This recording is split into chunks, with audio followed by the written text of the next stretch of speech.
할렐루야. 사랑하는 성도 여러분, 오늘도 하나님의 은혜가 성도 여러분들의 삶과 가정 가운데 함께 하기를 주의 이름으로 축복합니다. 이 시간 어려운 현실이지만 이제 다시 온라인으로 예배를 드리게 되었습니다.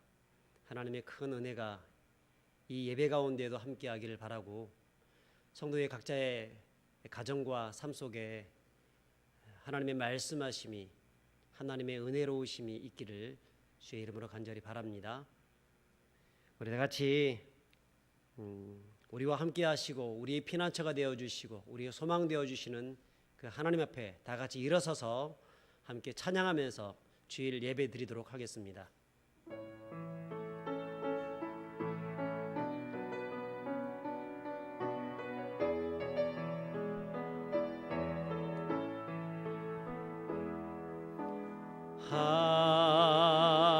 하나님은 우리의 피난처가 되시며 환난 중에 우리의 힘과 도움이시라. 하나님은 우리의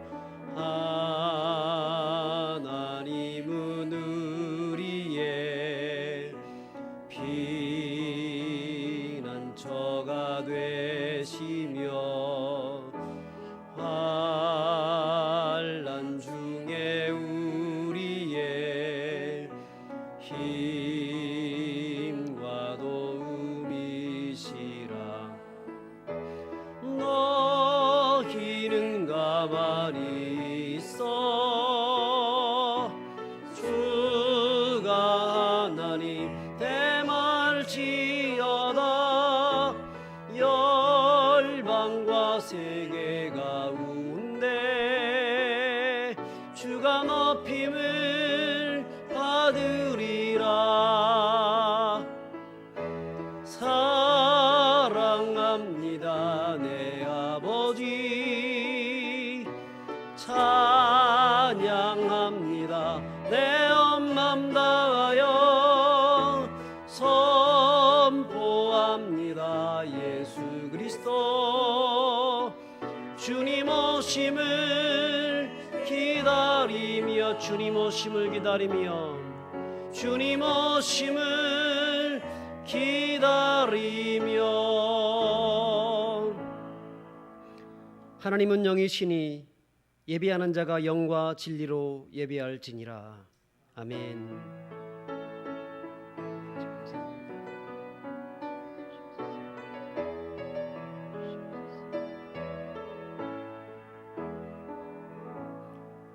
사도신경으로 신앙 고백합니다. 전능하사 천지를 만드신 하나님 아버지를 내가 믿사오며 그 외아들 우리 주 예수 그리스도를 믿사오니 이는 성령으로 잉태하사 동정녀 마리아에게 나시고 본디오 빌라도에게 고난을 받으사 십자가에 못 박혀 죽으시고 장사한 지 사흘 만에 죽은 자 가운데서 다시 살아나시며 하늘에 오르사 전능하신 하나님 우편에 앉아 계시다가 저리로서 산자와 죽은 자를 심판하러 오시리라. 성령을 믿사오며 거룩한 공예와 성도가 서로 교통하는 것과 죄를 사하여 주시는 것과 몸이 다시 사는 것과 영원히 사는 것을 믿사옵나이다. 아멘. 자리에 앉아주시고 함께 찬송가 286장 찬양하겠습니다.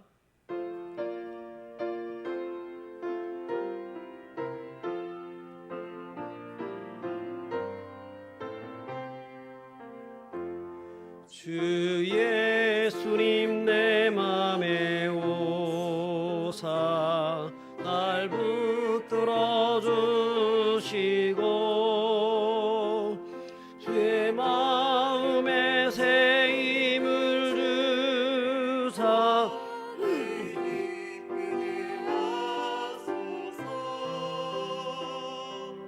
사랑의 주 내 마음속에 찾아오사 내 모든 죄 사하시고 내 상한 맘 고치소.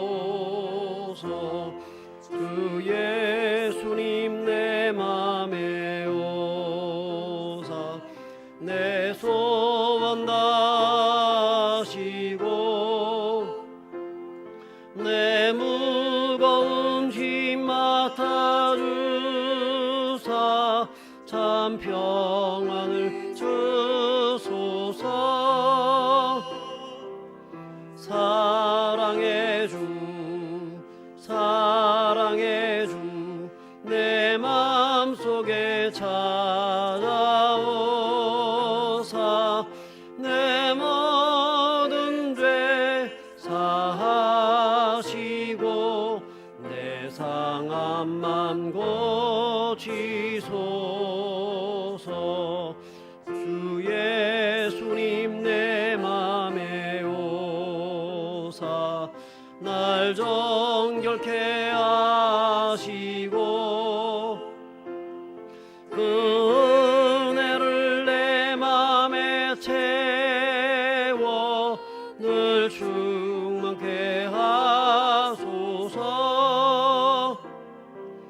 사랑의 주 사랑의 주 내 맘속에 찾아오사 내 모든 죄 사하시고 내 상한 맘 고치소서. 주 예수님 내 맘에 오사 내 길 인도하시고 주 성령을 내 맘에 채워 늘 충만케 하소서. 사랑의 주 사랑의 주 내 맘속에 찾아오사 내 모든 죄 사하시고 내 상한 맘 고치소서.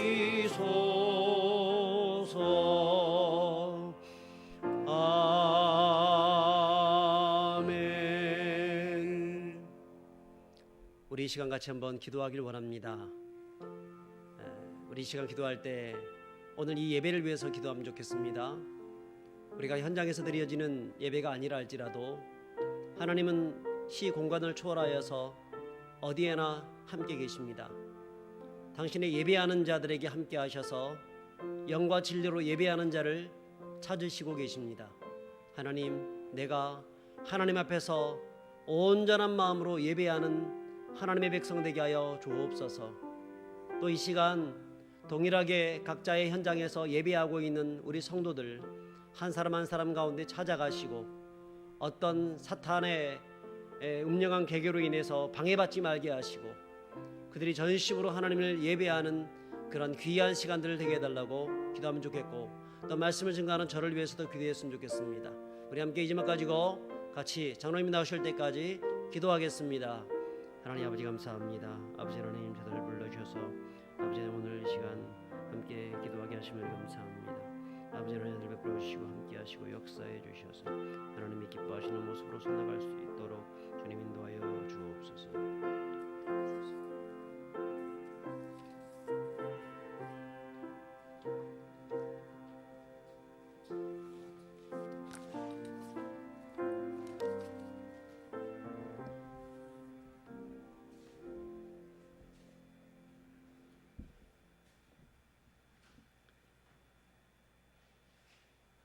우리 인생의 삶과 죽음과 화와 복을 주관하시는 하나님 아버지, 은혜와 사랑을 감사드립니다.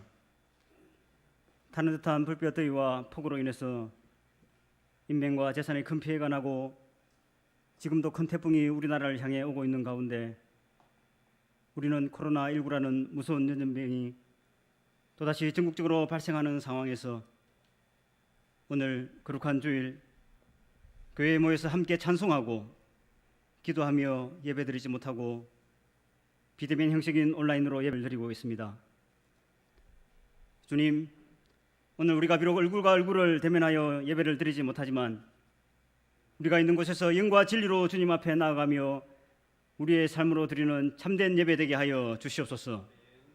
또한 우리 부평의 성도들이 예배 드리는 각 과정과 처소에 임재하여 주시고 좌정하여 주셔서 우리의 찬양과 경배를 기쁘게 받아 주시옵소서. 하나님 아버지, 모세가 애굽 왕자로서의 권세와 긍의로 자신의 힘으로 노예로 고통받는 이스라엘 백성들을 구원하려고 하였지만 철저하게 실패하고 좌절하였습니다. 모세가 광야에서 자만과 교만함과 인간적인 힘을 빼는 데에는 40년의 시간이 걸렸고 내 힘으로 할 수 없다고 한 그때 하나님께서 일하시고 모세가 다시 이스라엘 백성들을 구원할 수 있도록 사용되었습니다. 하나님 아버지, 코로나19 전염병이 발생한 지도 수개월이 흘렀습니다.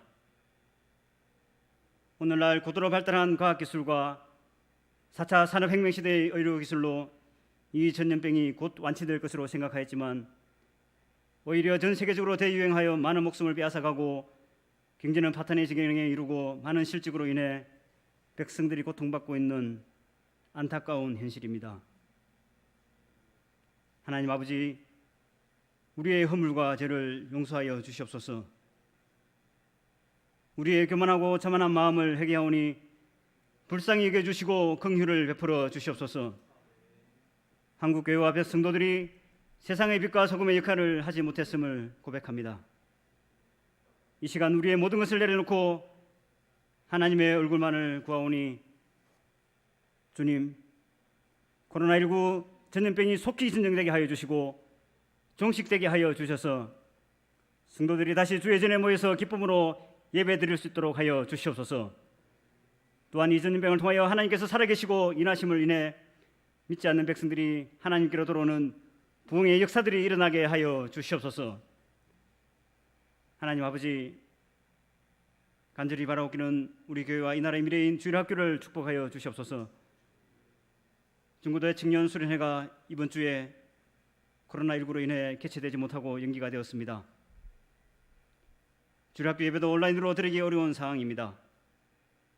주님, 가르치시고 양육하시는 교육자들과 선생님들을 지혜를 주시고 성령의 권능을 부어주셔서 이 어려운 때를 우리 학생들이 믿음으로 잘 성장할 수 있도록 기도하며 소통하게 하여 주시고 또한 하나님께서 우리 학생들에게 주신 꿈과 비전을 잘 이루어가게 하여 주시옵소서.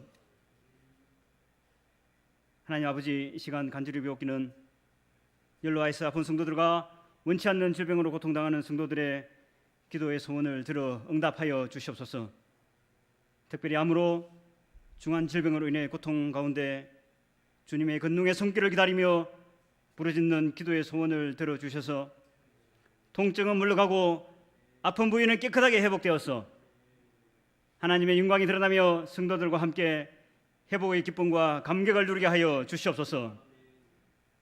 우리 교회의 각 기관들과 구역들을 지켜주셔서 전도와 성도 간의 즐거운 교제가 있게 하시고 또한 취업과 결혼을 위해 기도하는 청년들과 학업과 공복무 등으로 출타 중인 성도들을 지켜주시고 우리 부평교회에 속한 태아로부터 노년에 이르는 모든 성도들을 보호하여 주시고 이 힘든 시기에 하나님께서 공급하시는 힘으로 강건한 삶 살게 하여 주시옵소서. 이 나라와 민족을 축복하여 주시고 대통령을 위시한 위정자들에게 지혜와 분별력을 허락하여 주셔서 공의와 정의가 온전하게 나타나는 이 나라 되게 하여 주시옵소서. 해외에서 선교하시는 선교사님들과 북한 동포들을 지켜주시고 복음이 들어가는 곳마다 평화와 기쁨의 회복의 기쁜 소식들 들려오게 하여 주시옵소서. 이 시간 우리의 찬양을 기쁘게 받아주시고 특별히 조정희 권사님의 믿음의 찬양을 기쁘게 받아주시옵소서. 우리 성도들에게는 힘이 되게 하여 주시옵소서. 말씀을 전하시는 박태원 담임 목사님을 성령께서 강하게 붙들어 주시고 날마다 말씀을 묵상하며 하나님과 교제하는 그 은혜의 말씀들이 우리 성도들에게 온전하게 대언되게 하시고 이 말씀 붙잡고 코로나19 시대를 능히 극복할 수 있기를 바라며 살아계신 예수님의 이름으로 기도드립니다. 아멘.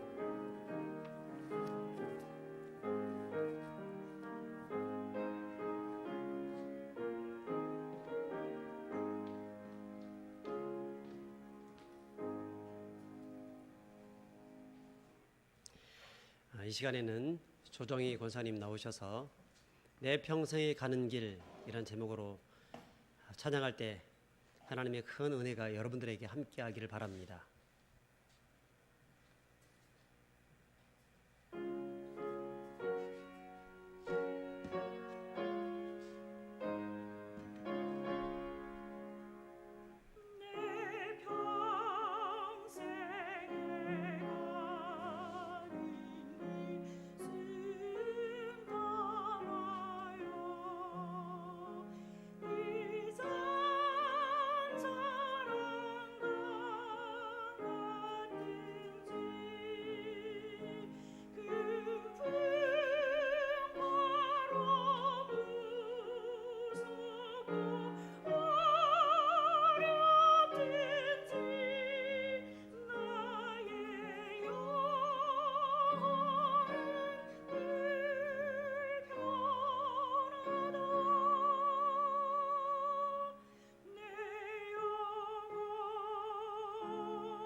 아멘. 감사합니다. 하나님 말씀 보도록 하겠습니다. 하나님 말씀은 사도행전 7장 35절부터 53절입니다.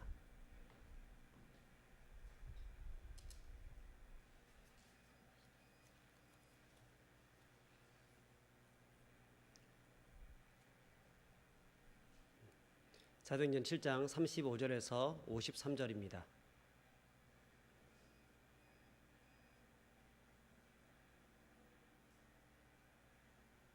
그들의 말이 누가 너를 관리와 재판장으로 세웠느냐 하며 거절하던 그 모세를 하나님은 가시나무 떨기 가운데서 보이던 천사의 손으로 관리와 속량하는 자로서 보내셨으니 이 사람이 백성을 인도하여 나오게 하고 애굽과 홍해와 광야에서 40년간 기사와 표적을 행하였느니라.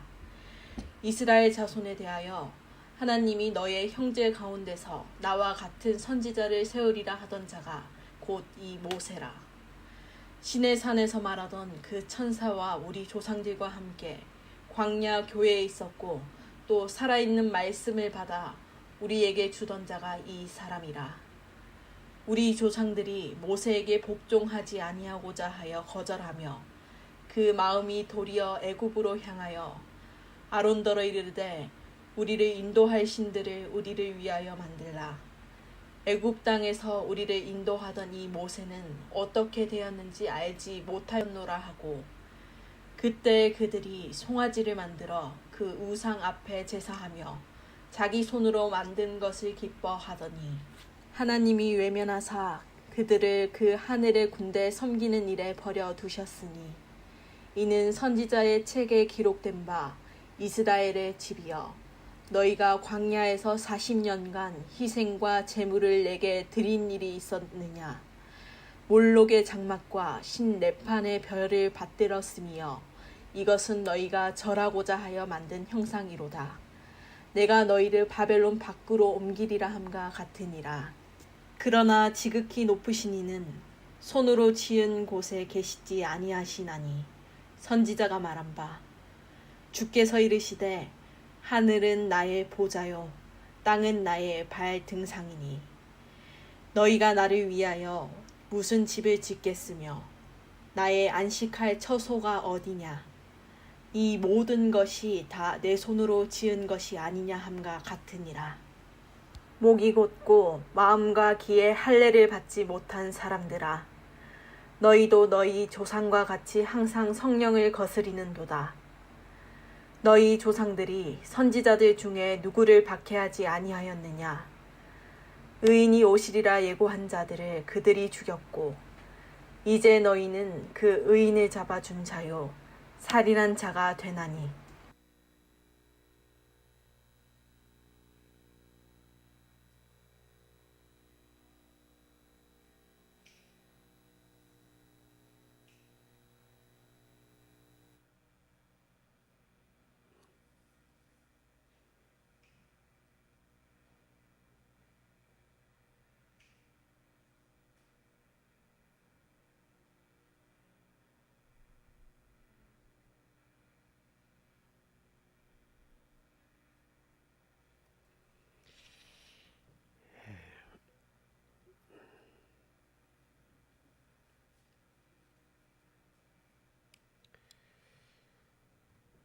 (53절) 우리 같이 한번 읽어보겠습니다. 시작. 너희는 천사가 전한 율법을 받고도 지키지 아니하였도다 하니라. 아멘. 사랑하는 여러분, 지난밤에 평안하셨습니까? 지난밤 다시 시작된 온라인 예배 전환 때문에 그렇게 편하게 잠을 잘 수가 없었습니다.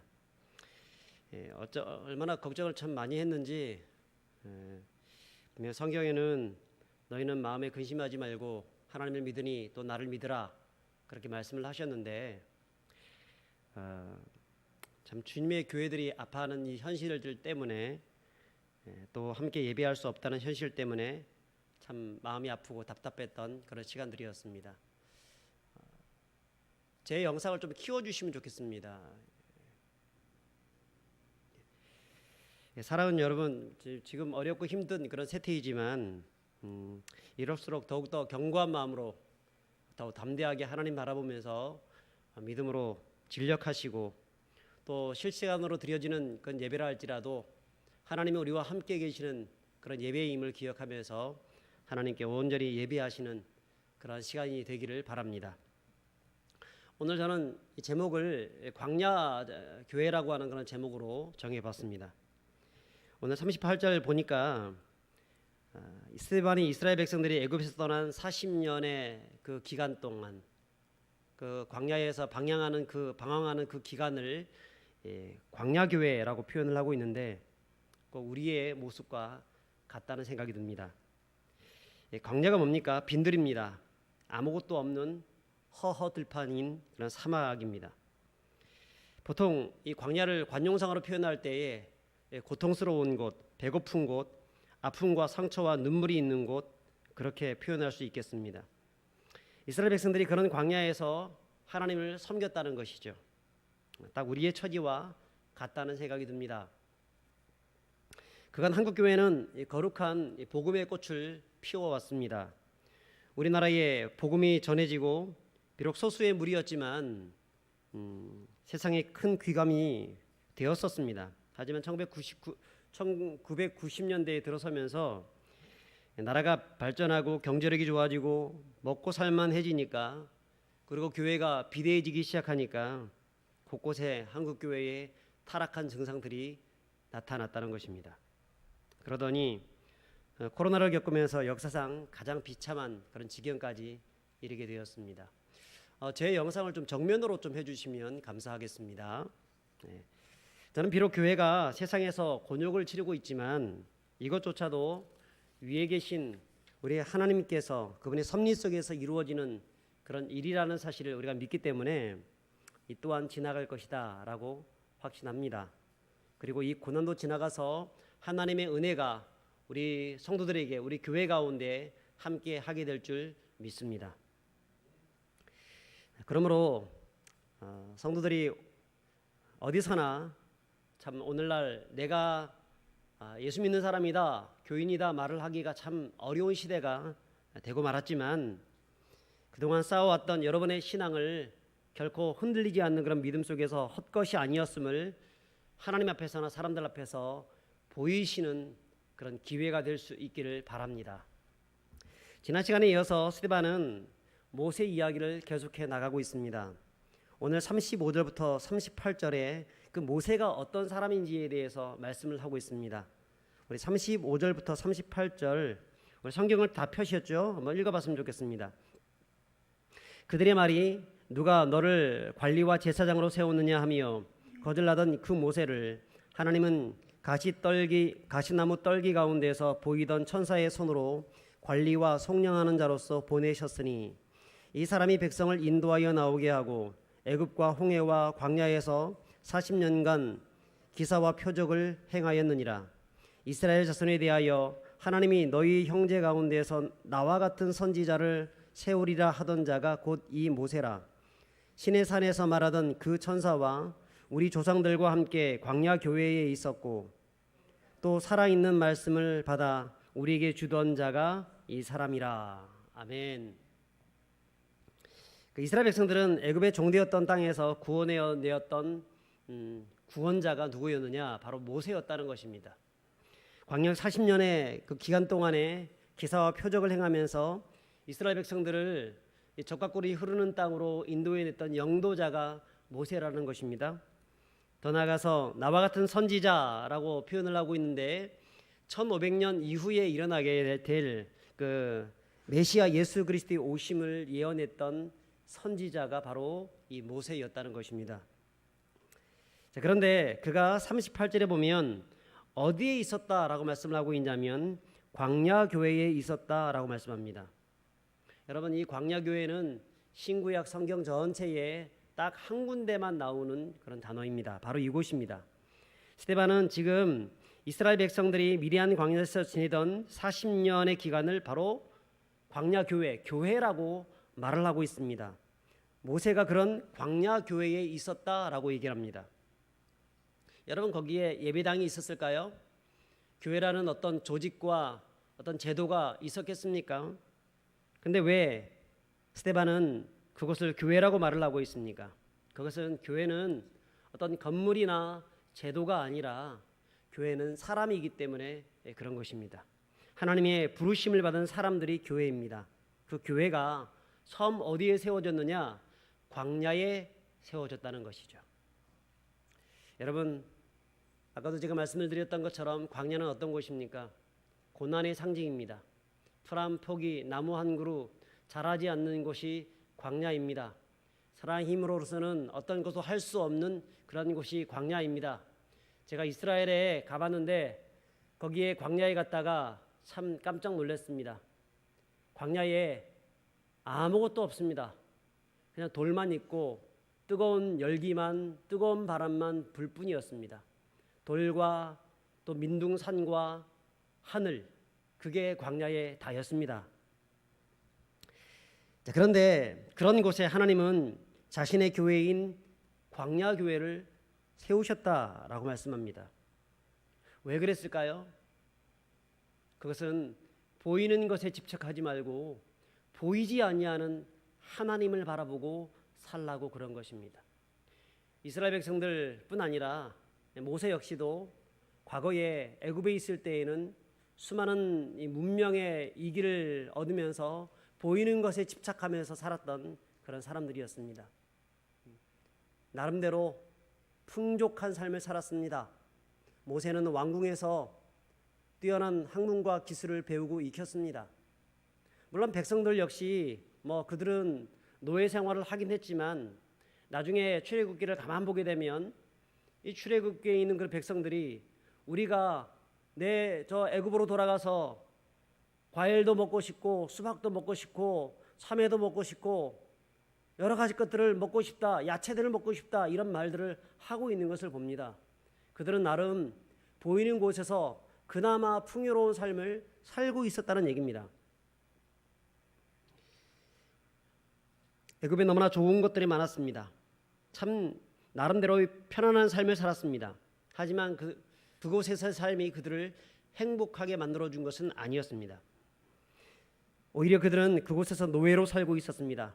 눈에 좋아 보이는 것들은 많이 있었지만 그 보이는 것들이 오히려 그들을 노예로 만들었다는 것입니다. 그래서 하나님은 어쩌면 그들을 광야로 집어넣고 있는지도 모르겠습니다. 이제 보이는 것을 따라 살다가 그렇게 보이는 것에 의해서 노예가 되지 말고 보이지 않는 하나님을 따라 살다가 하나님의 자유하는 백성이 되라고 해서 그곳으로 보내신 것이죠. 여러분, 오늘날에도 보면 어떻습니까? 너무나 보이는 것이 많습니다. 너무나 편안합니다. 교회도 굉장히 많이 편안해졌습니다. 그래서 안일하게 살게 됩니다. 자, 그러면 하나님이 그때마다 어떻게 하십니까? 보이는 것을 붙잡고 살지 말고 보이지 아니하는 하나님을 붙잡고 살라고 하나님은 우리를 광야로 밀어 넣으시는 것이죠. 그것이 고난이죠. 그것이 어려움 당하는 것입니다. 핍박입니다. 어쩌면 한국 교회가 당하는 이 어려움도 이런 쪽으로 해석하면 되지 않을까 하는 생각이 듭니다. 사랑하는 여러분, 지금 고난당하고 있다고 하면 그것은 보이는 세상에 내가 집착하고 살고 있기 때문에 고난당하는 것일 수도 있습니다. 그거 붙잡고 그거 의지하고 살다 보니까 그것이 우리를 노예화시키고 우리를 사물화시키고 도구화시키면서 결국 그것 때문에 이 세상은 고난의 소용돌이 안으로 들어가게 되는 것이죠. 하지만 하나님은 우리 성도들에게 보이는 것에 집착하는 자가 아니라 보이지 않는 하나님을 바라보며 살라고 말씀하는 것입니다. 하지만 39절부터 41절까지 보면 그런 광야교회가 하나님을 반역한 사건이 나오고 있습니다. 우리 39절부터 41절까지 우리 한 목소리로 같이 읽습니다.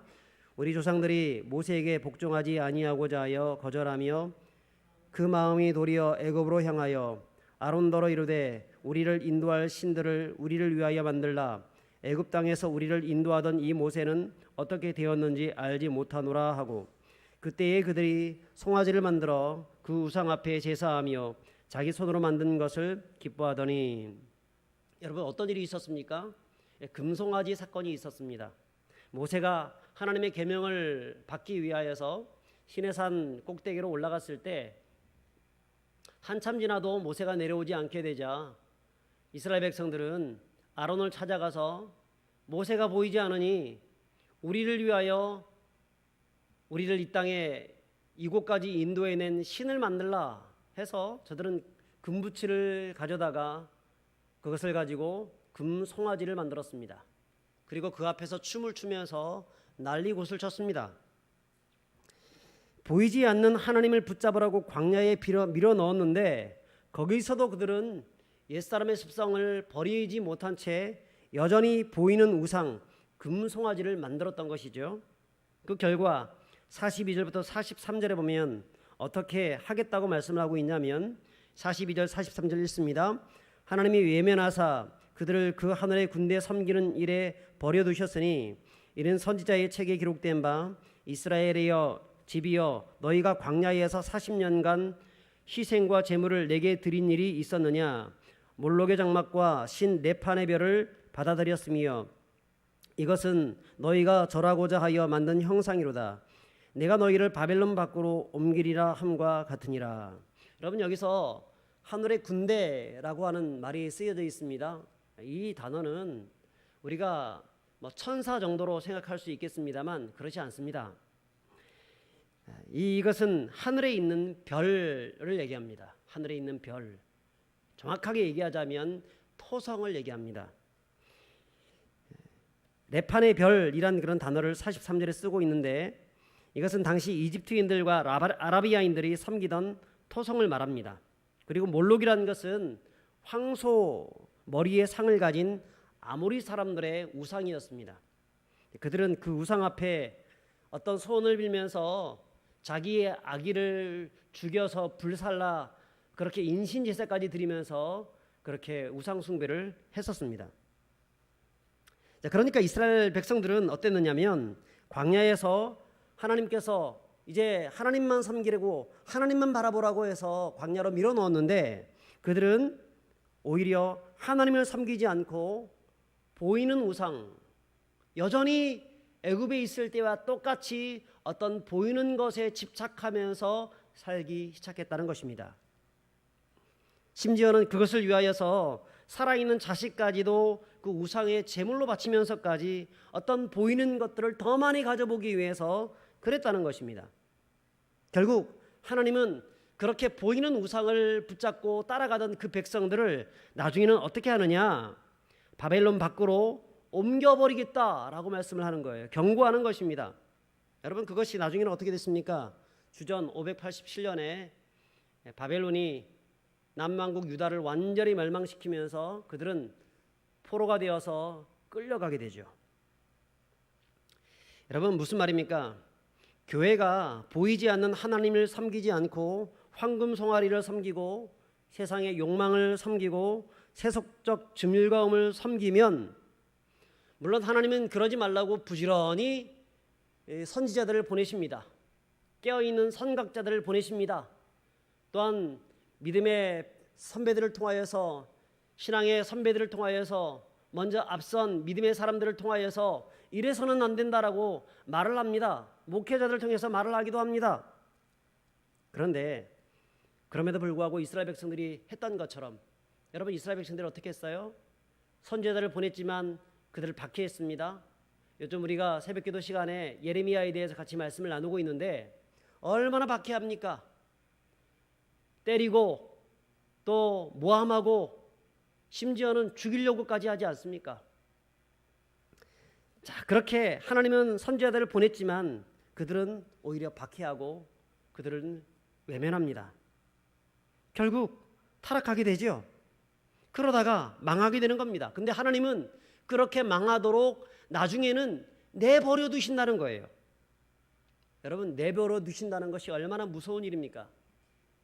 부모님한테 버림받는 자식, 정말 무서운 일이죠. 그런데 하나님의 백성이라는 사람들이 하나님께 버림받는다고 하면 그것만큼 비참한 일이 어디 있겠습니까? 여러분, 로마서 1장에 보게 되면 인간이 하나님께 죄를 지었을 때 하나님이 그 부끄러운 일을 행한 그대로 내버려 두셨다라고 얘기를 합니다. 그래서 마침내 그들은 멸망될 수밖에 없다는 것입니다. 그런데 교회도 마찬가지예요. 하나님이 경고하시고 또 경고하시는데도 불구하고 돌아오지 않고 마음을 돌이키지 않으면 하나님이 그 교회를 내버려 두시는 겁니다.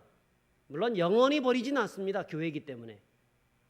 하나님이 택한 사람들에 대해서는 영원히 버리진 않지만 고난의 그 지경, 그 가장 밑바닥까지 들어가도록 하나님께서 버려두신다는 것입니다.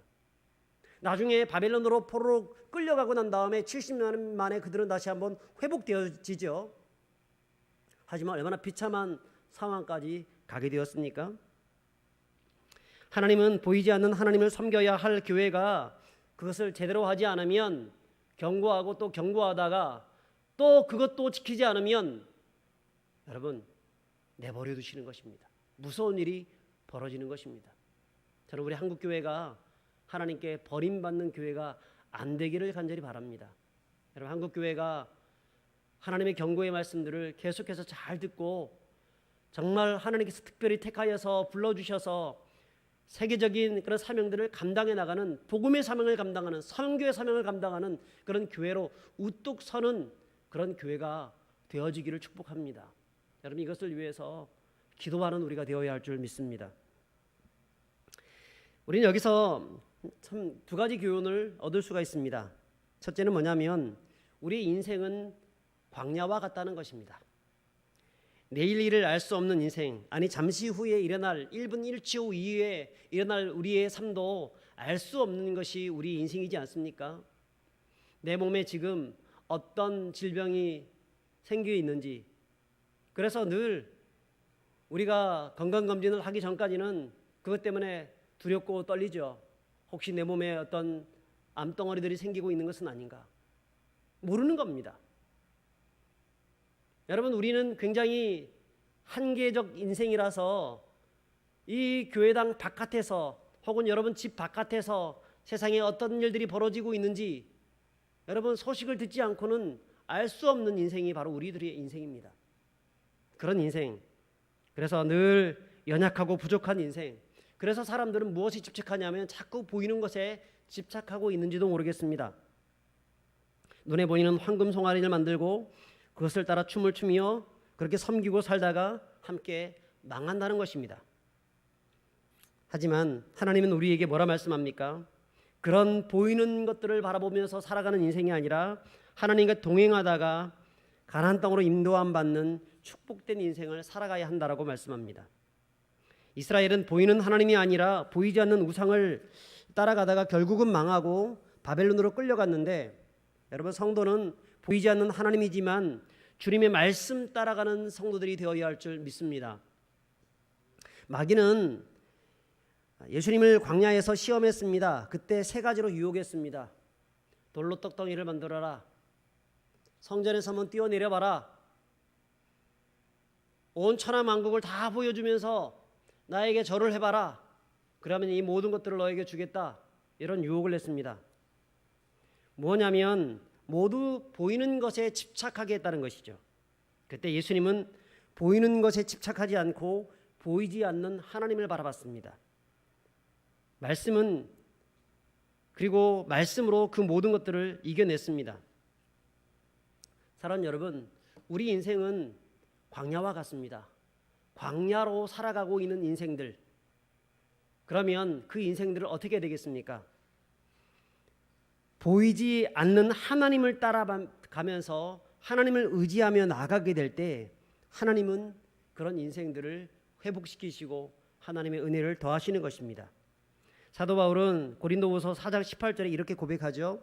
우리가 주목하는 것은 보이는 것이 아니요 보이지 않는 것이니 보이는 것은 잠깐이요 보이지 않는 것은 영원함이니라. 사랑하는 여러분, 지금 광야 속에서 힘들고 낭망하고 절망 가운데 있는 성도들이 있습니까? 건강의 문제로 인하여서 아파하는 성도들이 있습니까? 내일 어떤 일들이 벌어질지 몰라서 두려움에 사로잡혀 있는 성도들이 있습니까? 여러분, 보이지 아니하는 하나님 바라보시기 바랍니다. 보이는 것 붙잡으면 그것이 우리를 망하게 하지만 보이지 아니하는 하나님을 붙잡으면 하나님이 우리의 삶을 선하게 인도하시는 것입니다. 그런 믿음의 백성들 되시기를 바랍니다. 두 번째는 우리가 얻을 수 있는 그런 교훈이 뭐냐면 교회는 바로 교회가 광야라는 것입니다. 여러분, 우리 인생도 광야이지만 교회도 광야예요. 저는 광야교회란 제목을 달면서 일부러 한자로 표기를 했습니다. 이 단어는 빌광 혹은 밝을 광자에 들야자를 쓰고 있습니다. 그런데 광야를 한자로 보게 되면 넓을 광자에 들야자로도 표기할 수 있습니다. 하지만 제가 중국어 성경을 한번 뒤져보니까 일부러 거기에는 밝을 광자를 쓰고 있습니다. 넓을 광자를 쓰는 것이 아니라 밝을 광자를 쓰고 있습니다. 여러분, 밝을 광자는 합성어입니다. 뜻을 나타내는 날 일자와 음을 나타내는 넓을 광자가 합쳐진 단어가 바로 밝을 광자입니다. 무엇을 말합니까? 우리 모든 인생이 그 넓고 척박한 광야를 다 걸어가고 있지만, 자, 그 곳에서도 빛이 보이는 광야가 있다라고 중국어 성경은 우리에게 이야기하고 있는 것입니다. 소망이 있는 광야가 있다는 것입니다. 바로 교회입니다. 광야교회를 쓸 때의 그 광자를 밝을 광자로 쓰고 있는 이유는 무엇입니까? 그 척박한 광야를 우리가 걸어가고 있지만 거기에 빛이 있다는 거예요. 소망이 있다는 거예요. 희망이 있다는 것입니다. 그걸 지금 얘기해 주고 있는 것입니다. 여러분, 광야는 인간의 힘으로 아무것도 할 수 없는 그런 곳입니다. 답답합니다. 고난이 연속됩니다. 어려움이 지속됩니다. 그런데 그리스도인들은, 교회는 결코 그런 것 속에서 좌절하지 않는 이유가 있습니다. 그것은 무엇입니까? 하나님이 우리의 빛이 되기 때문에 그렇습니다. 그 빛이 우리를 인도하기 때문에 그렇습니다.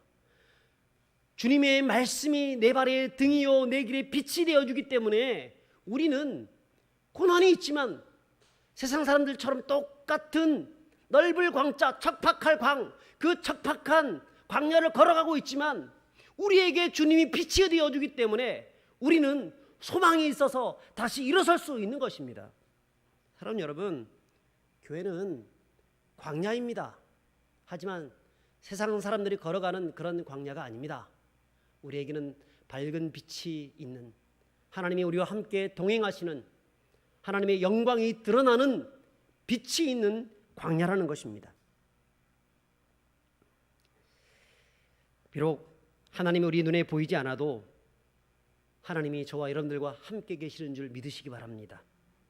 이스라엘 백성들을 낮에는 구름 기둥으로 밤에는 불 기둥으로 인도하셨던 그 하나님께서 보이지도 않았죠. 하나님이 보이지 않았습니다. 그런데 그런 현상들을 통해서 내가 너와 함께하고 있다는 것을 보여주셨습니다. 만나와 메추라기를 통하여서 저들을 먹이시고, 또한 그런 40년 동안에 그들의 옷이 헤어지지 아니하고 발이 부르뜨지 아니할 정도로 저들을 지키시고, 전갈과 고통이 있는 그런 땅을 지날 수 있도록 해 주셨다는 것입니다. 그러므로 우리 하나님이 우리 눈에 보이지 않지만 지금 여러분들과 함께하고 있다는 사실을 기억하시면서 이 어려움의 시간들, 이 고난한 인생길을 잘 견뎌내시고 승리하시는 분들이 되시기를 주의 이름으로 축복합니다. 사실상 역사적으로 보면 수많은 권력자들이 교회를 많이 박해해 왔습니다. 그런데 그들은 100% 실패했습니다. 왜 그렇습니까? 교회를 겉으로만 보이는, 눈에 보이는 교회라만 생각했다는 것입니다. 그 뒤에 누구를 보지 못했습니까? 살아계신 하나님이 그들과 함께하고 있다는 사실을 보지 못했습니다. 그래서 그들은 눈에 보이는 교회가 십자가를 더 이상 달지 못하게 만들었습니다. 예배를 드리지 못하게 했습니다. 그동안 다양한 방법을 가지고 교회를 박해해 왔습니다. 하지만 근본적으로 교회를 무너뜨릴 수는 없었습니다. 그들은 다 죽었지만 교회는 지금도 살아 있습니다. 교회의 본질은 보이는 건물이나 어떤 제도로서의 교회가 아닙니다. 교회의 본질은 하나님이십니다. 비록 교회가 광야에 있지만 하나님이 그들의 빛이 되어주시고 인도해 주시기 때문에 그 어떤 세력도 교회를 건들 수가 없는 것입니다. 그러므로 지금 이 순간 어렵고 힘들더라도 하나님이 우리와 함께 하신다는 사실을 믿으시고 믿음으로 대차게 싸우고 승리하시는 믿음의 성도들이 다 되시길 바랍니다. 끝으로 민족 시인 이육사 시인의 광야라는 시를 들려드리도록 하겠습니다. 까마득한 날에 하늘이 처음 열리고 어디에 닭 우는 소리 들렸으랴. 모든 산맥들이 바다로 연모해 휘달릴 때에도 차마 이곳을 범하던 못하였으리라. 끊임없는 광음을 부지런한 계절이 피어 선지고 큰 강물이 비로소 길을 열었다. 지금 눈 내리고 매화 향기 홀로 아득하니 내 여기 가난한 노래의 씨를 부려라. 다시 천고이 뒤에 백마를 타고 오는 초인이 있어 이 광야에서 목 놓아 부르게 하리라. 저는 이 시를 참 대할 때마다 어떤 생각이 드냐면, 특히 초연을 딱 읽을 때 창세기 1, 2장을 읽는 것 같다는 생각이 듭니다. 시인이 예수님을 믿는 사람이었는지 아니었는지는 잘 알 수 없습니다. 그의 시를 가만 보면 일제 강점기 당시에 고난당하는 이 민족의 그 고통을 함께 느끼면서 속히 해방이 오기를 바라는 마음으로 이런 시를 지었을 것입니다. 저는 이 시를 읽으면서 고난당하는 조국 교회를 생각해 보았습니다. 수많은 어려움과 힘든 가운데에서, 오해 가운데에서, 사람들의 손가락질 속에서 참 답답한 그런 현실 속에서 살아가고 있는 이 조국 교회, 한국 교회뿐 아니라 북한 교회도 마찬가지죠. 교회가 애매하게 고난을 많이 당하고 있습니다. 하지만 하나님께서는 반드시 당신의 사람들을 통하여서 주의 나라를 세워가시고 다시 회복하실 그날이 있을 줄 믿습니다. 이육사 시인은 눈 내리는 겨울이라고 합니다. 현실은 강물조차 얼어붙게 만드는 잔혹한 시련이 계속되는데, 그 다음에 보면 그날 그 눈 속에서도 뭐가 피는다고 하냐면 매화 향기가 가득하게 아득하게 온 민족 가운데 퍼진다라고 그런 고백을 합니다. 그리고 마침내 백마 타고 나타난 그런 초인이 나타나게 될 텐데, 그 앞에서 내가 그 광야에서 목 놓아 부르겠다고 얘기합니다. 마지막 오연에 다시 천고이 뒤에 백마 타고 오는 초인이 있어 이 광야에서 목 놓아 부르게 하리라. 저는 이렇게 마지막 이 오연을 이렇게 바꾸고 싶습니다. 이 고통의 날 끝자락에 다시 하늘에 구름 타고 오실 주님이 있어 이 광야 교회에 홀로 앉아 목 놓아 주님의 이름을 부르리라. 사랑하는 여러분, 주님이 오실 것입니다. 영광 중에 오실 것입니다. 백마 타고 오실 것입니다. 구름 타고 오실 것입니다. 그리고 교회를 박해했던 자들을 반드시 심판할 것이고, 당신의 사랑하는 백성들을 당신의 영원한 축복의 그날로, 그 나라로, 해방의 그 나라로 인도하실 것입니다. 여러분, 그 사실을 기억하시면서 이 광야와 같은 그런 삶을 살아가는 우리 인생, 힘들고 낭망이 되고 아프지만 그 속에서도 잘 버텨내시고 믿음으로 승리하시는 모든 부평의 성도들 다 되시기를 주의 이름으로 축복합니다. 우리 함께 찬양하도록 하겠습니다.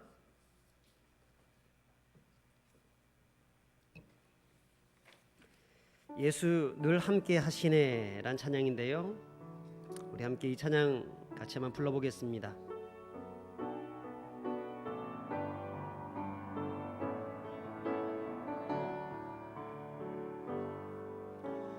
고단한 인생길 힘겨운 오늘도 예수 내 마음 아시네. 지나간 아픔도 마주할 세상도 예수 내 마음 아시네.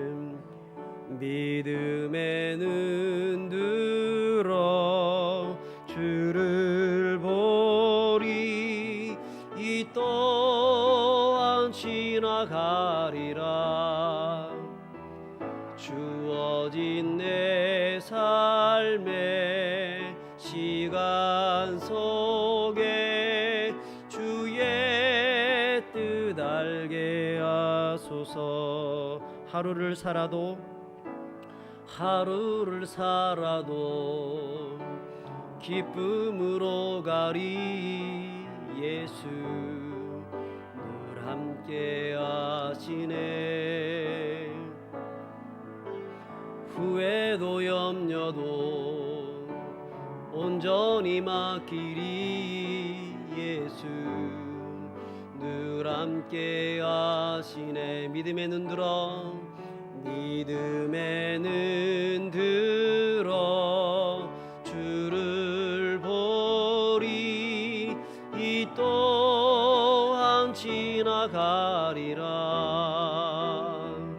주어진 내 삶의 시간 속에 주의 뜻 알게. 우리 가사를 생각하시면서 한 번 더 찬양합니다. 고단한 인생길, 고단한 인생길, 힘겨운 오늘도 예수 내 마음 아시네. 지나간 아픔도 마주할 세상도 예수 내 마음 하루를 살아도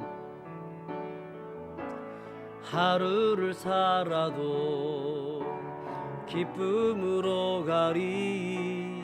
예수 늘 함께 하시네. 후회도 염려도 온전히 맡기리. 예수 늘 함께 하시네. 믿음의 눈 들어 주를 보리. 이 또한 지나가리라.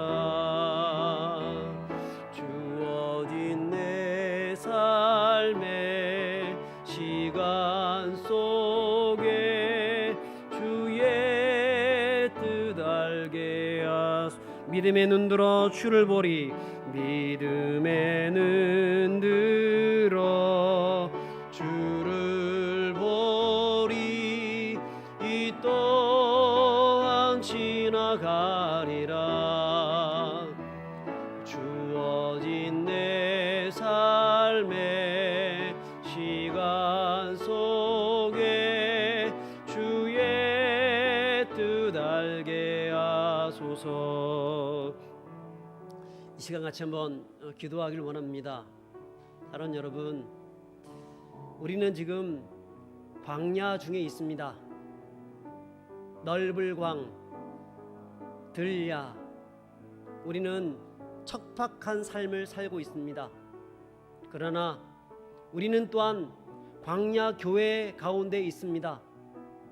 밝을 광, 들야입니다. 하나님이 함께 하십니다. 빛으로 함께 하십니다. 여러분을 도우실 것입니다. 여러분들에게 힘을 주실 것입니다. 오늘 시간 기도할 때 하나님, 교회가 어려움을 당하고 힘든 가운데 있지만, 성도들이 애매하게 고난을 당하고 있는 중에 있지만, 하나님, 우리가 이 속에서도 하나님이 우리를 도우실 것을 믿고 잘 이겨내게 하시고, 결국은 지나가게 하시고 마침내 주의 교회가 승리할 거라는 사실을 기억하면서 오늘도 그 말씀 붙잡고 나아가게 하여 주옵소서. 우리 함께 이 제목 가지고 합심해서 한번 기도하겠습니다. 하나님 아버지, 감사합니다. 주님, 오늘도 불러주시고 있는 것을 감사합니다. 주여, 주여, 주여, 주여, 주시옵시고 역사여 주시옵소서. 주님, 은혜를 부어주시옵소서. 아버지, 아버지, 아버지, 아버지, 주시고 역사해 주시옵소서. 주여, 주여, 주여, 주여, 주시옵소서. 주시옵소서. 주시옵소서. 아버지, 오늘도 우리 함께 하시는 주님을 찬양합니다. 주여, 주여, 주여, 주여, 주시옵소서. 아버지여, 아버지, 아버지, 아버지, 아버지, 아버지, 아버지, 아버지, 주여, 주여, 주여, 이 광야를 잘 이겨내고 주님과 함께 동행하여 승리할 수 있도록 하여 주시옵소서.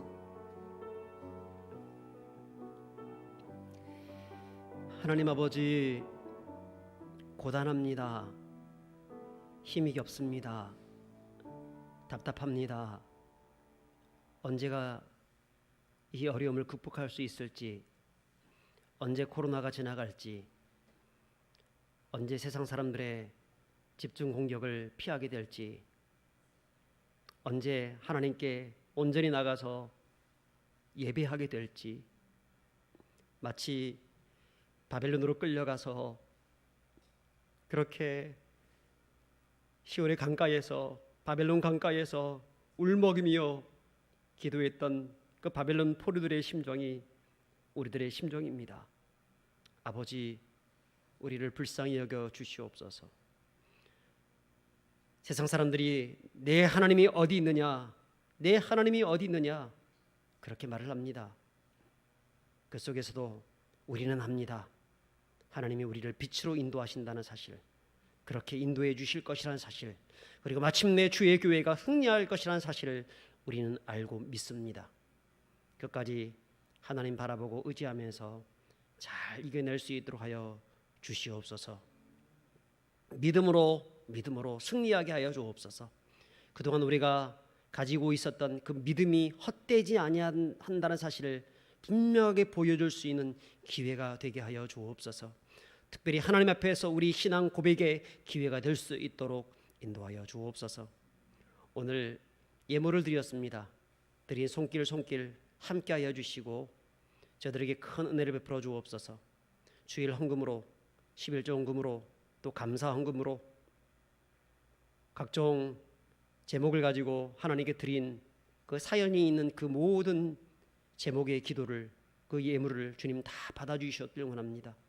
그리고 이 고단한 삶을 탈피하여서 하나님의 영광에 이르도록 하나님 아버지 그들에게 피할 길을 내어 주옵시고 은혜를 더하여 주옵소서.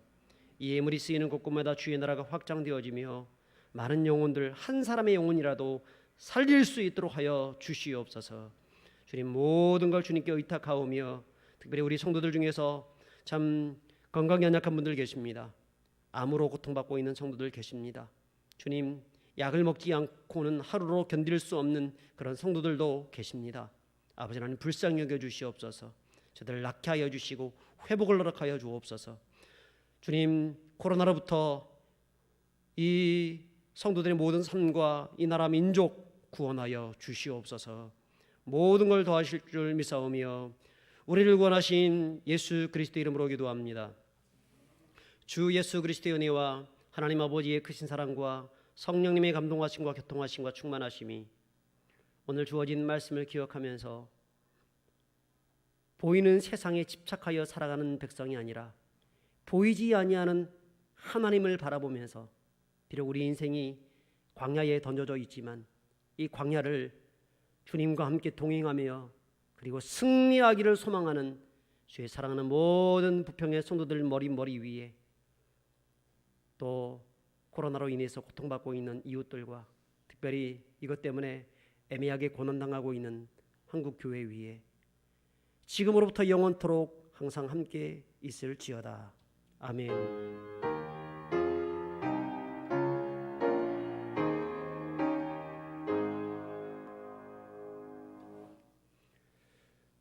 할렐루야. 네, 반갑습니다. 우리 광고를 드리도록 하겠습니다. 오늘부터 2주간 동안의 모든 예배는 온라인 예배로 대체되게 됩니다. 참여 방법은 다들 잘 참여하고 계시겠지만 유튜브 부평교회 TV를 통해 참여할 수 있습니다. 참여 후에는 또 뭐 좋아요, 알람 설정 이런 것도 해주시고 또 댓글창에다가 받은 은혜를 또 나누신다고 하면 더 좋겠습니다. 다른 성도들도 그 은혜를 보면서 또 큰 힘을 얻을 수 있을 것 같습니다. 그 다음에 후반기 확신반을 모집합니다. 성도라면 누구나 말씀의 확신 위에 신앙생활을 해야 됩니다. 그래야 흔들리지 않습니다. 성숙한 신앙으로 성장할 수 있는 그런 길이 있는데요. 확신반으로 여러분 신청해 주시면 되겠습니다. 지금 예정은 9월 중순쯤으로 좀 잡고 있는데 별 탈 없으면 그때 진행하도록 하겠습니다. 신청 방법은 우리 교육자들에게 문자나 전화를 통해서 신청해 주시고요. 진행 방법은 일단은 교회에서 하는 것으로 원칙으로 하겠습니다만 지금처럼 온라인으로 그렇게 할 수도 있습니다. 줌을 통하여서 다자간 모임을 가질 수도 있겠습니다. 정원은 12명 한정하겠습니다. 예, 그렇게 많이 또 신청해 주시면 감사하겠습니다. 그리고 잠시만요.